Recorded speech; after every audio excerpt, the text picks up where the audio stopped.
nimuhorane n'umukama. Inkuru nziza ya Yesu Kristo nkuko twayandikiwe na Luka mweranda.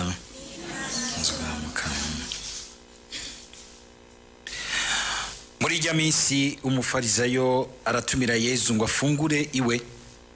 Araheza Yesu arinjira aricara. Wa mufarisayo aratangara kuko atarinze gukaraba atarafungura. Kamara mubwira ati, mwebwe abafarisayo mwoza urwato n'inkoko inyuma gusa, naho imbere mwuzuye ubusuma n'ububisha. Mwabijujumwe, mbega uwaremye iby'inyuma ntiyaremye n'ivy'imbere? Nimufume mutanga ibiri imbere mu bihaboro, niho vyose bizobabera vyiza. Dushimagize iyi nkuru nziza ya Kristo.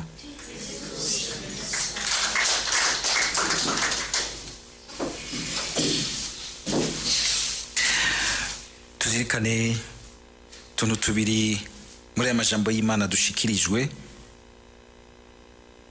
Ubwa mbere nkuko tubyumvise mu nkuru nziza, tuzirikane ingene ikiducyorora vy'ukuri icarico. Ni giki kiducyorora kitugira beza mu maso y'Imana.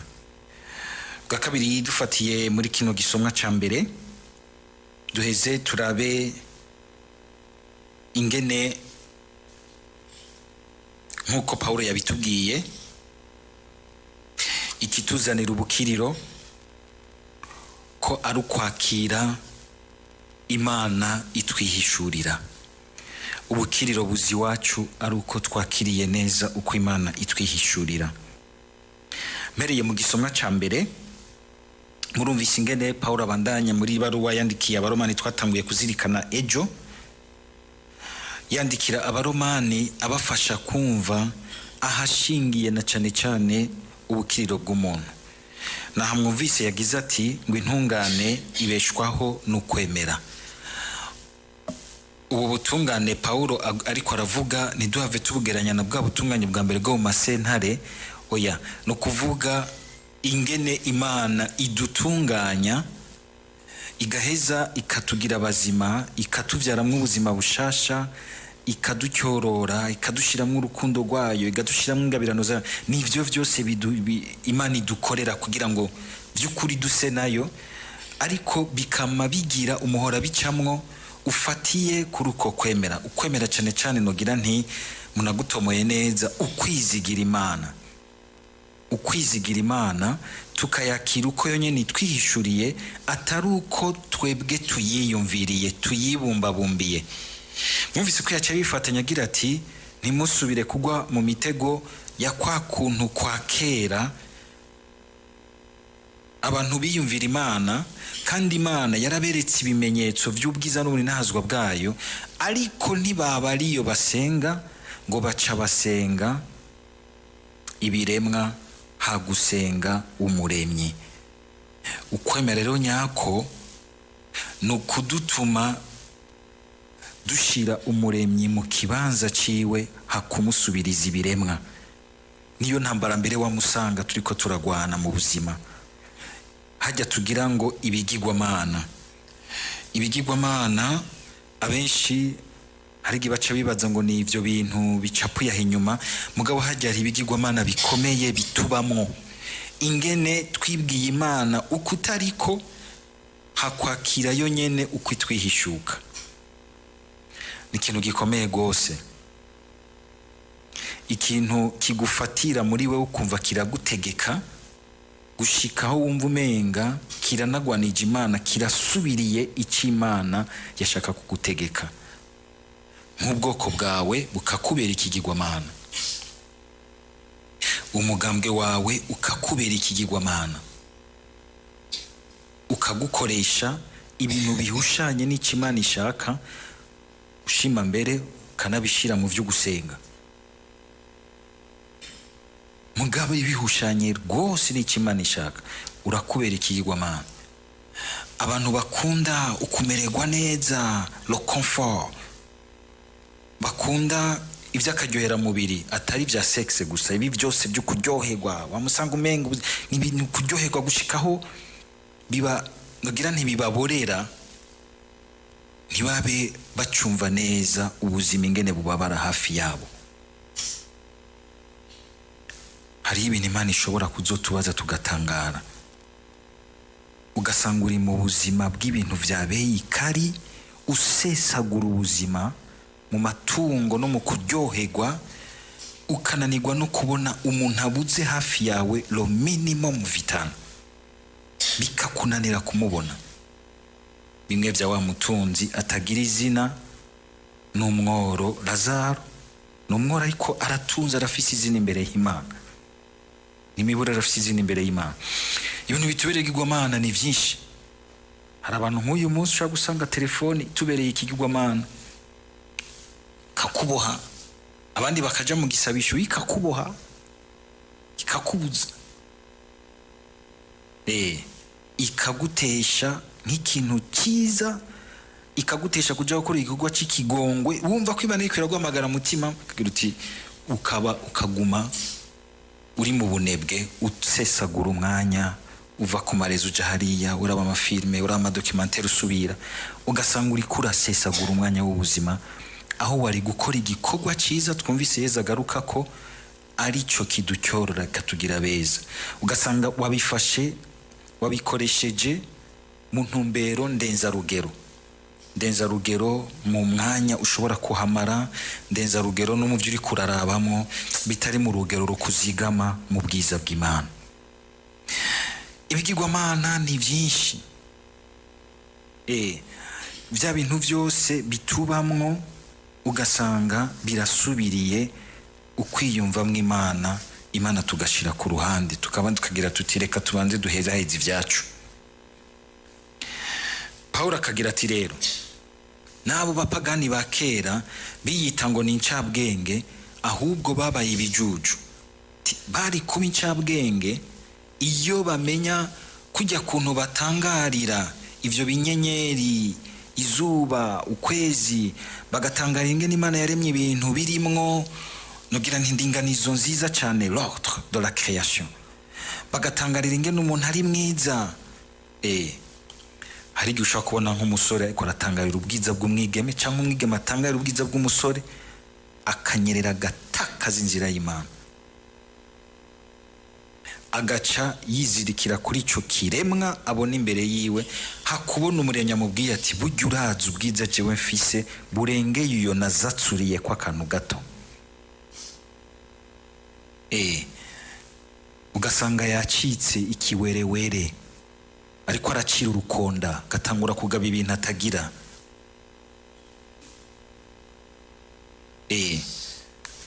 Ubwenge bugatakana, kandi umukomakomya akagira ati niwe uri kijuju, ntuzi kubona ivyiza, ahubwo wewe uri kijuju kuko ntuzi kubona umwiza mu vyiza yaguhaye. Ubwenge bwawe ntibukiruruka ngo bushike ku kintu citeka. Ngo ari naho mwumvise Pawulo acagira ati ngo kubera ivyo kuko baciye bizibiranya guhindura ibiremwa ibimungu vyabo, ngo Imana yabarekeranye ingeso zabo nukonona imibiri yabo. Ibintu bakabiheza ku byo babona inyuma, bigaca bibacyoza, bigaca bibahumanya, ntibavyerekeze nye n'ubuntu bwose Imana mushobora vyose, ntibiyerekeze nye n'ubuntu Imana mushobora vyose, ntibasenga Imana, bakisenga bagasenga n'ivyo bintu biri hagati yabo. Tugire Kristo. Harimo inyigisho nyamukuru ngomba kubabwiramo, kandi iraba ubuzima bwacu. Kuvuga iki? Sinzi ko mwumva neza igituma Imana yamiri kwiranigana n'igihugu cyayo mbere n'abantu bose ngo boye gusenga ibigirwamana. Ikigwamana no kuvuga ni ikintu canke ni wewe wigize ikimungu ukigira ifatiro ry'ubuzima bwawe. Wewe ungana na wewe nyene. Ni wigira ifatiro ry'ubuzima bwawe, nta uri kurava nta uri kuraja, uguma hahandi iyo udasubiye inyuma nk'isekuru. Imana irababara kubona yatugize abantu yahaye iteka ryayo, ishusho yayo, kugira ngo ushobore kuganira n'Imana, ugasanga uri kuganira n'ibintu Imana yashize munsi yawe. ibikoko, ivyo bigenda juru, ibinyenyeri, itelefone, ibintu umuntu yihingurira bikaba ari vyo werekeza ko nogira nti ushira munsi yavyo ubuzima bwawe. Imana igacigira iti vraiment ikababara. Hamuvise Paulo acagira ati ngo ishavu ry'Imana. Mani mwanze kubona nk'umuvyeyi yabona umwana ariko aramupfana arorera ingene ateba agakara akamukankamira kugira ngo akanguke. Harimo ikintu gikomeye cy'ubuzima bwacu. Muzi muraho umuntu wese ashaka gutera imbere yiha ikiyumviro kimukuza akagishira imbere yiwe, kigaca gikwega ubuzima bwiwe bugakura bugana ico ciyumviro. Ni wigira ikimungu ciwawe kicyumviro cawe wenyene nta uva na huje. Ni wiha icyumviro c'ikintu kiri munsi yawe uzoguma uri munsi, aho gusubira munsi urisubiza hasi aho Imana yagombye kugukuza. Cyo gitima igira iti senga Imana yiri mu bunina hazwa no mu buhigwe kugira ngo mukwiyerekeza ko bidugana ubuzima bwawe mu bwiza no mu bunina hazwa bw'Imana ahasumbirije aho uri uyu munsi. Nuko mbere dutegerezwa n'ibindi byose kubiringaniza. Burya wewe nturabona yuko n'igihe ugomba gutera imbere mu kintu urondera abantu bakikurusha ko utarakigira, urondera abakikurusha ugaheza ukabiyerekeza ko kugira ngo mukumarana umwanya nabo ico kintu nawe ukironkeko. Hari abantu hora ubona bakikikuza ibintu vy'amahorasyon n'abagenzi atakintu na kimwe babakuzamwo mu buzima, mbere bari munsi yabo bagaca babanyikiza bakabashira munsi y'ibirenge vyabo. Wikikuza iki? Wiyerekeza kwibiki kugira ngo ugume mu ntumbero yo kugenda ukura ushikana ubuzima bwawe mu bunina hazwa bw'Imana. Ikibazo nibiki ugira ishingiro ry'ubuzima bwawe ku buryo bigenda birabukuza bigashobora kuvyinjiza mu bunina hazwa bw'Imana bikagushikana imbere y'Imana. Ikibazo gikomeye cyane ku ma projet yacu, ku ma vision yacu, ku ma relation yacu. Nijyo urashobora kugira relation n'umuntu kumbure ushobora kugira uti hariho ibintu arimwo munsi yanje kugira ngo umufashe kuduga ni vyiza, ariko ntumanuke ngo agushire akumanure hariya.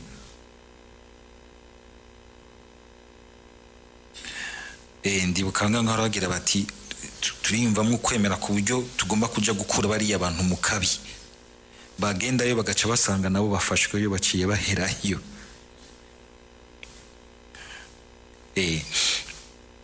Paulo akagomba kutubwira ati turabe ico twiyerekeza ko, ico duha umwizero wacu, urukundo rwacu tukacubakira ku buzima bwacu ko vy'ukuri ari kitwerekeza ku Mana mushobora vyose, ishobora kutwinjiza mu buhigwe budahera.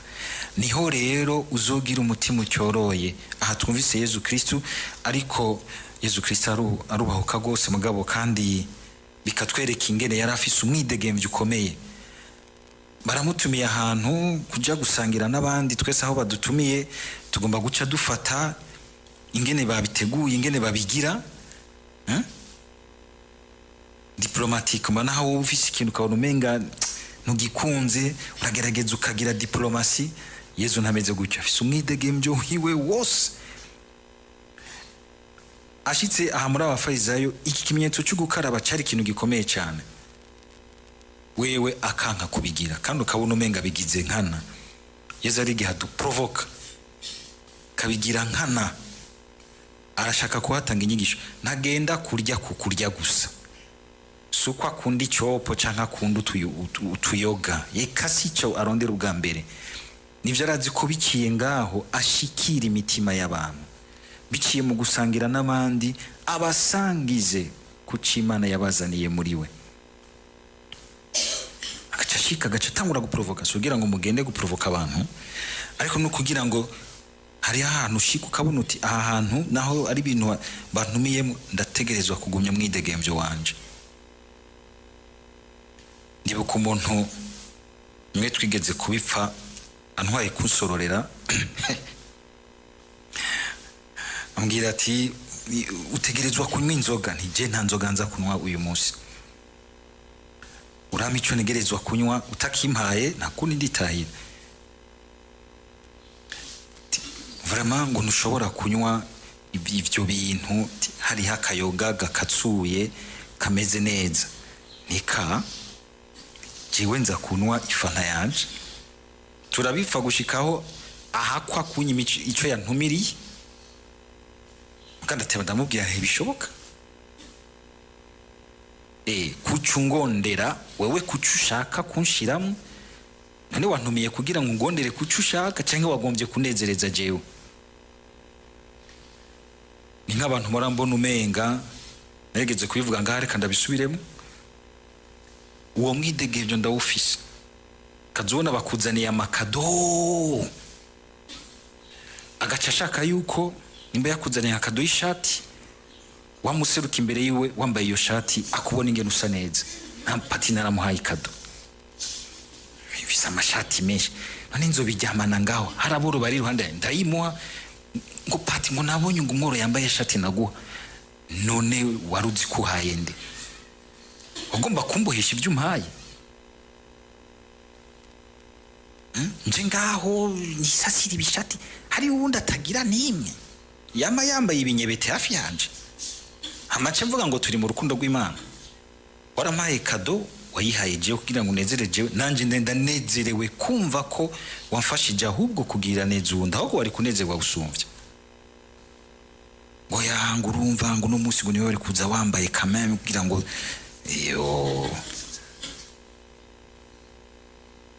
kugumana umwidegemvyo wawe imbere y'umuntu n'ibintu, ukumva uti ikiroranye imbere y'Imana niki. Hariho umwanya amasantima tuyarengera tukagenda tuco twita dans l'efficacité de la grâce.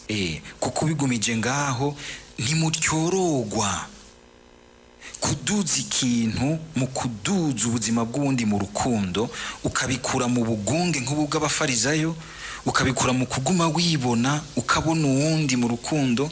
Nicyo gituma tugere Kristo. Hari abantu mugomba kwicyorera imbere y'Imana, mukaza mukavuga ibisabisho gusa, mugabo ntihayigira ibikorwa byiza mukora by'ikigongwe. Yezu mwumvise ingene navuze kwicyorora, mubihaboro mutabara ubuzima bubabara hafi yanyu. Hariho abantu bicyorora gose imbere y'Imana kuko bafise urukundo, kandi atari ubwo barindiye guca bifotoza ngo bashire binge bashira kuri profile canke bashira kuri statut. Oya, kuko yumva mu mutima wiwe akozwe ko n'umubaro kubona uwundi atamerewe neza.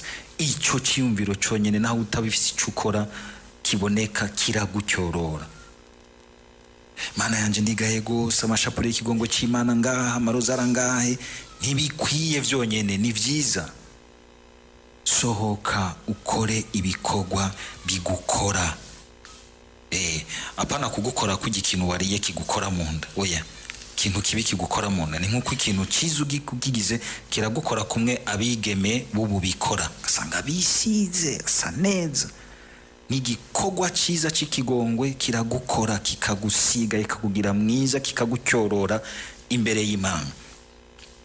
Muribuka n'ikibukiro mbere ca kane tuvuga, menga mu vyibukiro vy'ubuni nahazwa ca kane, menga ni ca kane, oya menga ni ca gatanu, biracanganije.